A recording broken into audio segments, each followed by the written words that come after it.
주시는 말씀을 듣고자 합니다.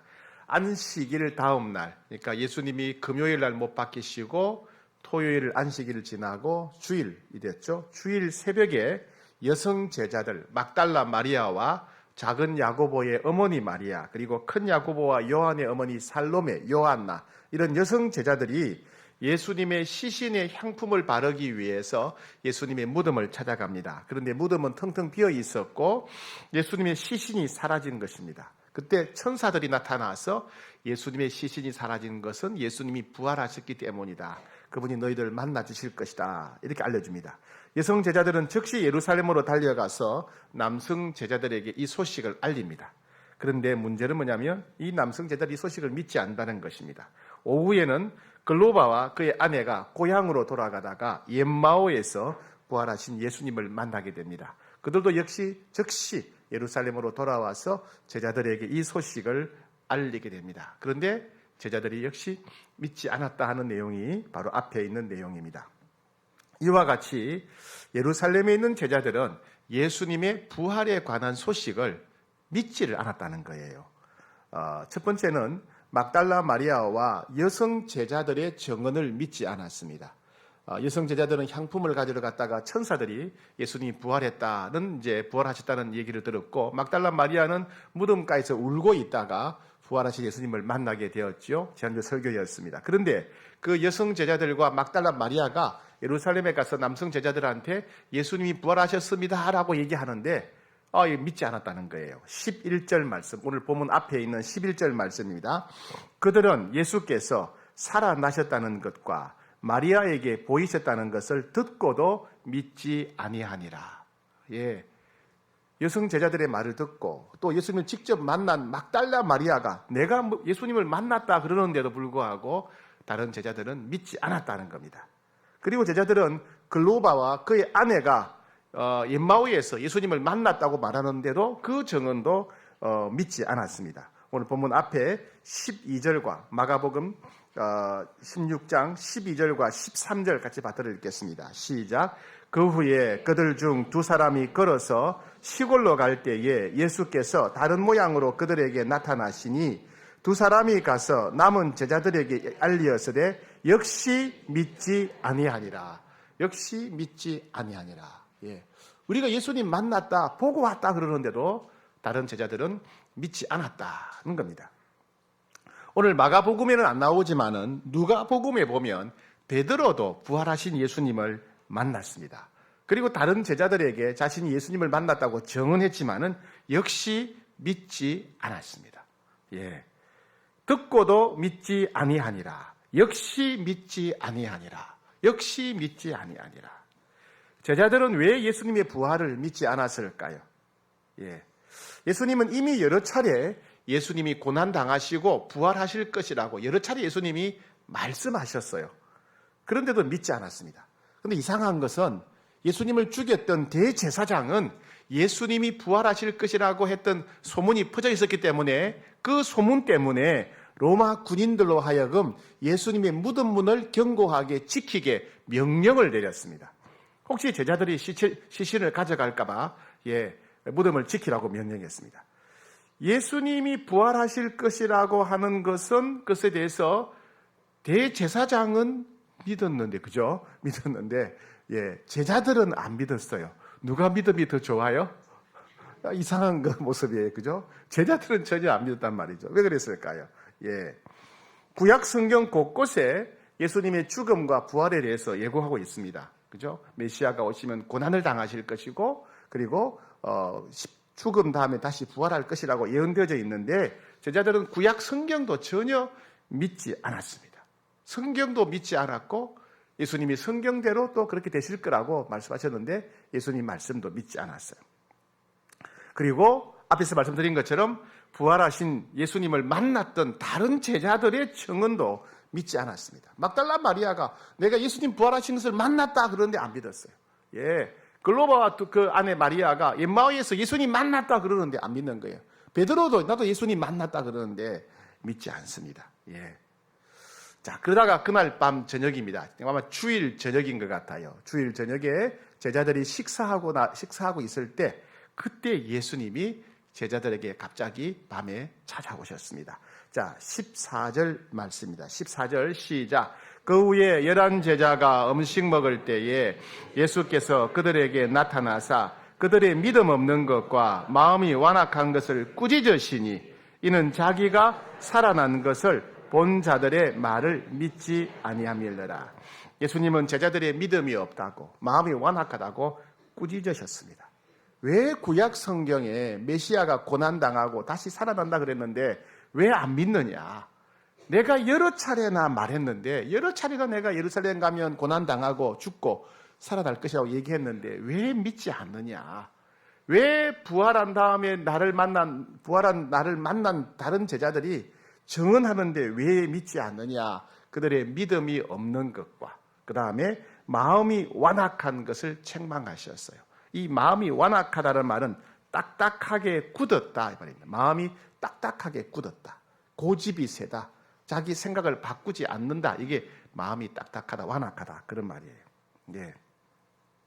제자들은 과학과 상식이라고 하는 색안경을 끼고 과학과 상식이라는 색안경을 끼고 성경을 바라봅니다. 그러니까 자기가 볼 때 믿을 만한 거는 믿고 믿을 수 없는 거는 안 믿었다는 이야기죠. 예수님이 아무리 여러 차례 고난과 죽음과 부활을 말씀하셨지만은 예수님이 직접 하시는 말씀도 역시 색안경을 끼고 믿을 만한 거는 믿고 또 믿기 힘든 것은 믿지 않았다. 그 말입니다. 아무리 다른 제자들이 부활하신 예수님을 만났다고 하더라도 마음이 딱딱해서 절대로 생각을 바꾸지 않았다. 고집을 부렸다. 고집을 부렸다. 우리는 똥꼬집 부렸다. 그런 얘기예요. 그죠? 생각을 바꾸지 않는 거예요. 여러분, 우리도 이와 같이 종종 예수님이 직접 하신 말씀인데 성경에 기록된 말씀인데 우리가 믿지 않는 경우가 종종 있습니다. 우리는 그런 태도를 회개해야 됩니다. 상식이 없는 사람은 무식한 사람이지만은 믿음이 없는 사람은 은혜를 받지 못합니다. 믿음이 없는 사람은 천국에 못 들어가요. 믿음이 없는 사람은 주님의 책망을 받습니다. 우리는 예수님이 하신 말씀 그대로 액면 그대로 믿어야 돼요. 색안경을 끼고 내가 이해할 수 있는 것만 믿고 내가 이해하지 않는 것은 거부하는 그런 자가 되어서는 안 되겠습니다. 항상 내 생각이 옳다고 생각하고 내가 판단하고 내가 결정하는 것이 가장 안전하고 바르다고 생각하는 어리석은 마음을 내려놓아야 됩니다. 예수님 말씀이라면 무조건 이루어질 줄 믿고 예수님 말씀이라면 반드시 이루어질 줄 믿고 성경에 기록된 것이라면 반드시 이루어질 줄로 믿는 그런 믿음을 가져야 됩니다. 우리가 일상을 살아가면서 여러 가지 마음의 어려움들이 있죠. 미래에 대해서 불안이 몰려올 때가 있고 또 마음이 낙심하고 좌절될 때가 있습니다. 살아갈 의욕을 잃을 때가 있습니다. 외로움이 사무칠 때가 있습니다. 이 모든 경우에 우리는 하나님의 말씀을 믿어야 됩니다. 하나님의 말씀을 말씀으로 믿을 때, 진리로 믿을 때 우리는 이 모든 슬픔과 외로움과 좌절과 또 두려움을 극복할 수가 있습니다. 우리에게는 어려운 일이 생긴 것이 문제가 아니라 또 두렵고 답답한 미래가 펼쳐지는 게 문제가 아니라 말씀을 그대로 믿지 않는 게 문제라고 할 수 있습니다. 주님이 우리에게 주신 말씀이라면 우리는 믿어야 됩니다. 특별히 우리는 성령님을 의지해야 됩니다. 왜요? 우리 안에 계신 성령님이 고집세고 딱딱한 우리 마음을 부드럽게 바꾸어 주시기 때문에 그렇습니다. 완악하고 고집센 우리를 깨닫고 믿고 순종하는 마음으로 바꿔주시기 때문에 그렇습니다. 또 성령님은 우리의 색안경을 벗겨주시기 때문에 그래요. 에스겔 36장 26절에 보면 또 새 영을 너희 속에 두고 새 마음을 너희에게 주되 너희 육신에서 굳은 마음을 제거하고 부드러운 마음을 줄 것이다. 하나님께서 언젠가 우리들에게 성령을 부어주시면 우리에게 딱딱한 마음, 굳은 마음, 고집센 마음을 제거하시고 부드러운 마음을 주실 것이다 그랬어요. 이 부드러운 마음이 뭡니까? 색안경을 벗어버린 마음, 그리고 성경을 잘 이해하고 깨닫는 마음, 성경이 믿어지는 마음, 성경대로 순종하는 마음이 바로 부드러운 마음입니다. 즉 성령님이 우리 안에 오시면 우리가 생각, 우리 편견과 지식과 상식을 눈에 얽매이는 그 색안경을 성령님이 벗겨주시는 거예요. 그러니까 밝은 눈이 되겠죠. 그 밝은 눈으로 성경을 이해하고 깨닫고 믿고 순종하게 됩니다. 부드러움, 이게 부드러운 마음이에요. 성령님이 우리 안에 어찌니 부드러운 마음을 되게 하십니다. 그래서 우리는 오직 성령 충만해야 됩니다. 성령 충만해요. 여러분, 성령 충만할 때 가정에서나 직장에서나 하나님 말씀을 깨닫고 그 말씀대로 살아갈 수가 있는 겁니다. 성령 충만해야 우리가 성경을 통해서 하나님을 만나고 하나님 복을 받을 수 있기 때문에 그렇습니다. 요한계시록 1장 3절에 이 예언의 말씀을 읽는 자와 듣는 자와 그 가운데 기록된 것을 지키는 자가 복이 있다 그랬습니다. 하나님 말씀을 읽고 듣고 지키는 자가 복이 있다. 말씀을 이해하고 깨닫고 믿고 순종하는 자가 복이 있다는 것입니다. 예수님이 주신 약속의 말씀이에요. 다음 우리는 성령 충만하게 되어서 성경을 가까이 하고 그리고 성경에 기록된 대로 다 믿고 성경에 기록된 대로 순종해서 예수님이 약속하신 이 복을 누려야 되지 않겠습니까? 여러분, 성경을 가까이 해서 가정에서 이 복을 누리시기를 축복합니다. 여러분, 성경을 가까이 해서 여러분 직장에서 일터에서 이 복을 누리시기를 축복합니다. 특별히 내년에 2024년에는 온 성도들이 함께 성경 1독을 100일 만에, 그래서 1년에 성경 3독을 하려고 합니다. 성경을 많이 읽는 게 중요한 게 아니라 성령께서 크게 역사하셔서 내년에 우리가 성경 읽을 때에 우리의 색안경을 벗겨주실 거예요. 그죠? 우리가 내년에 성경 읽을 때 성령께서 성경이 이해가 되어지고 깨달아지고 믿어지게 하시고 순종하게 하실 것입니다. 그러면 예수님께서 성경을 읽고 듣는 자, 순종하는 자에게 약속하신 그 복을 누리게 될 것입니다. 그래서 2024년은 하나님의 말씀을 통해서 예수님이 약속하신 복을 누리는 그 해가 될 것입니다. 그리고 남은 평생 성경을 가까이 하는 거룩한 습관을 형성하게 될 것입니다. 믿음으로 잘 준비하는 여러분 되기를 축복합니다. 네. 자, 부활하신 예수님은 제자들의 믿음을 격려하신 다음에 두 가지 일을 하셨어요. 하나는 뭐냐면 사명을 주시고 하나는 약속을 주셨어요. 자, 어떤 사명을 주셨느냐? 예수님은 부활을 믿는 모든 제자들에게 복음 전파의 사명을 주셨습니다. 자, 15절을 같이 읽겠습니다. 15절 시작. 또 이르시되 너희는 온 천하에 다니며 만민에게 복음을 전파하라. 여기서 너희는 예수님의 부활을 믿는 모든 그리스도인들, 예수님의 부활을 믿는 모든 그리스도인들은 온 천하에 다니며 모든 민족, 모든 나라, 모든 사람들이 찾아오기를 기다리지 말고 찾아가라, 그 말입니다. 불신자들이 내게 찾아오기를 기다리지 말고 찾아가라. 여러분, 살아오면서 아이고 예수님이 어떤 분인지 너무 궁금한데 나를 교회 좀 데려가 달라고, 내가 예수 믿도록 좀 도와달라고 그렇게 말한 분이 한 명이라도 있던가요? 이제 없죠, 그죠? 없어요. 거의 없어요. 예, 그럼 어떻게? 우리가 찾아가야 돼요. 찾아가야 돼요. 우리가 불신자들에게 찾아가야 된다는 말입니다. 만민에게 다니라. 만민에게 전하래. 만민이 누굽니까? 남녀노소, 남자든 여자든 어린아이든 노인이든 빈부귀천, 가난한 사람이든 부유한 사람이든 낮은 사람이든 높은 사람이든 모든 나라, 모든 민족, 모든 사람들에게 이 소식을, 이 복음을 전해야 된다. 복음을 전파하라. 예, 그냥 잡담만 하지 말고, 그냥 커피만 마시지 말고, 그냥 관광이나 여행만 하지 말고, 일만 하지 말고 복음을 전해야 된다. 복음을 전해야 된다. 예, 그게 예수님의 명령입니다. 명령. 예, 이 명령은 예수님의 유언과 같은 명령이죠.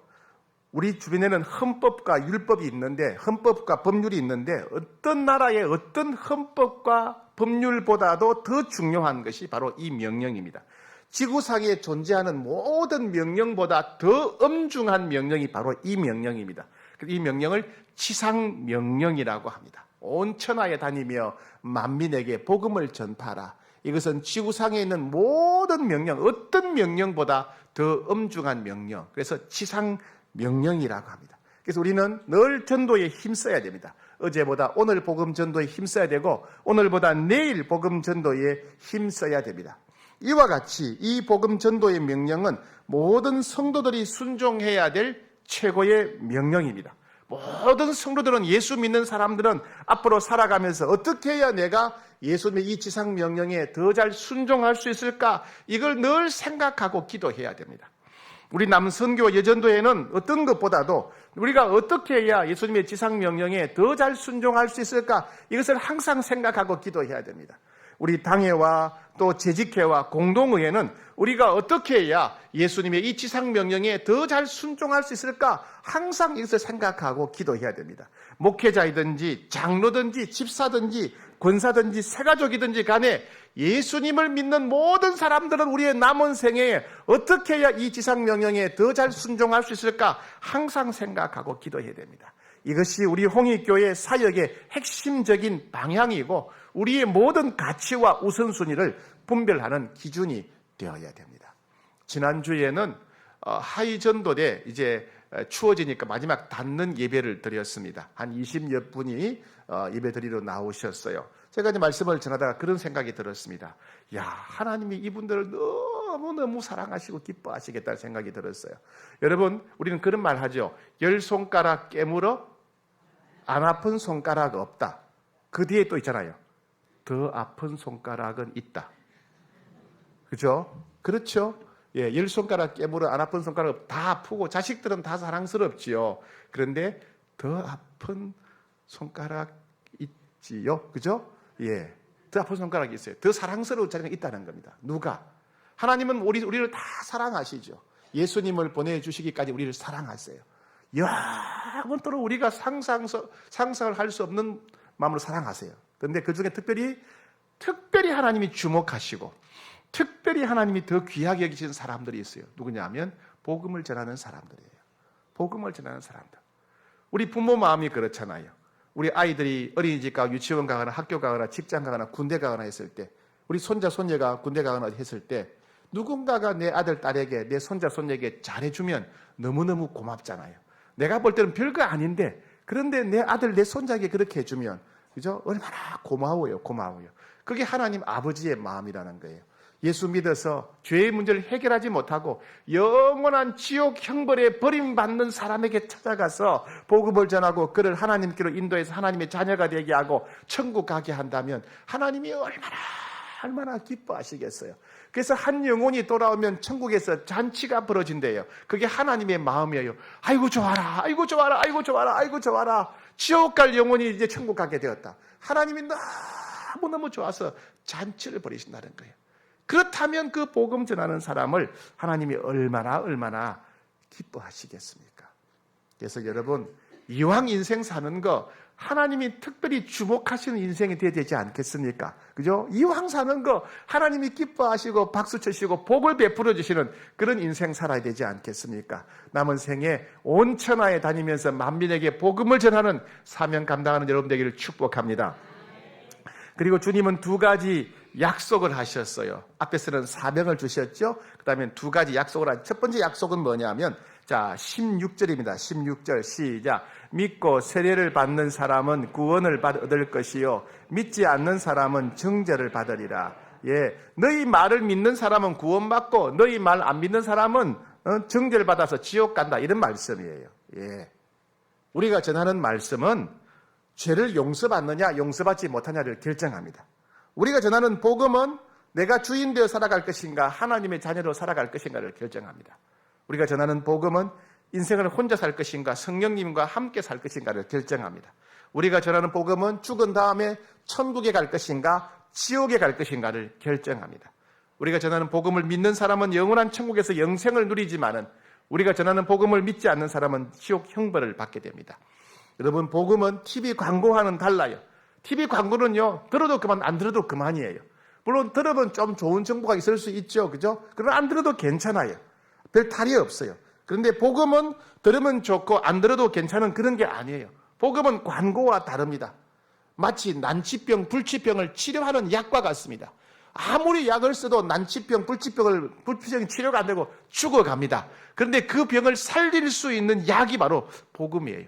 이 약을 먹지 않으면 죽고 이 약을 먹으면 사는 거예요. 그죠? 예. 복음을 믿으면 살고 믿지 않으면 죽는 겁니다. 그죠? 복음을 믿으면 천국 가고 믿지 않으면 지옥 가는 거예요. 자, 여러분 손을 한번 들어보세요. 이렇게 두 손으로 이렇게 한번 받쳐보세요. 이렇게. 두 손으로. 예. 됐어요? 여러분 손에 뭐가 있어요? 손끝만 있어요? 예. 그 손에, 여러분 그 손에 예수님이 복음을 올려놓으셨어요. 여러분 손 위에 있는 건 복음이에요. 여러분 손에 이 복음을 듣고 믿는 사람은 용서받고 하나님의 자녀가 되어 천국 갑니다. 여러분 손에 있는 이 복음을 거절하고 믿지 않는 사람들은 용서받지 못하고 지옥 갑니다. 예, 난치병, 불치병을 치료하는 약처럼, 죽은 자를 살리는 약처럼 이 복음이 죽은 자를 살리는 것입니다. 이 복음을 하나님이 지금 여러분들 손 위에 올려놓으신 것입니다. 이 복음을 잘 전하는 여러분 되기를 축복합니다. 약속을 주신 주님은 두 번째는 이제 또 하나 약속을 주셨는데, 우리 말을 믿는 자는 구원받고 믿지 않는 사람은 정죄를 받는다는 말씀과 함께 또 하나는 뭐냐면, 주님이 이 복음을 전파하는 자에게 표적을 주시겠다고 약속하세요. 표적은 뭐냐면 신기한 기적인데, 예수님이 우리와 함께 하신다는 증거가 되는 기적. 우리가 전하는 복음이 진리고 사실이라는 것을 증거하는 초자연적인 기적이 바로 표적입니다. 우리가 복음을 전하게 되면 예수님께서 우리들 주변에 그런 초자연적인 기적을 베풀어 주셔서 예수님이 우리와 함께 하신다는 것, 우리가 전하는 복음이 진리고 사실이라는 것을 증거하시겠다는 말씀입니다. 자, 17절, 18절 같이 읽겠습니다. 시작. 믿는 자들에게는 이런 표적이 따르리니 곧 그들이 내 이름으로 귀신을 쫓아내며 새 방언을 말하며 뱀을 집어 올리며 무슨 독을 마실지라도 해를 받지 아니하며 병든 사람에게 손을 얹은즉 나으리라 하시더라. 이 복음을 믿는 사람들, 특별히 이 복음을 전하는 사람들에게는 이 초자연적인 기적, 표적이 따르는데, 내 이름으로 귀신을 쫓아내며, 여러분 귀신이 있습니다. 성령님이 계신 것처럼 귀신이 있어요. 귀신이 그 사람 안에 들어가게 되면 사람이 짐승처럼 변해요. 제가 지난주에 지방에 모임 갔다가 정신과 의사 한 분을 만났어요. 전주에서. 그분이 그런 얘기를 해요. 정신과 의사를 하는데 정신병 걸린 사람들을 치료하는데 약이 듣는 사람이 있고 약이 듣지 않는 사람이 있다는 거예요. 약으로 치료할 수 있는 사람이 있고 약으로 치료할 수 없는 사람이 있다 그래요. 약이 안 듣는 사람은 자기들은 손을 못 쓴다는 겁니다.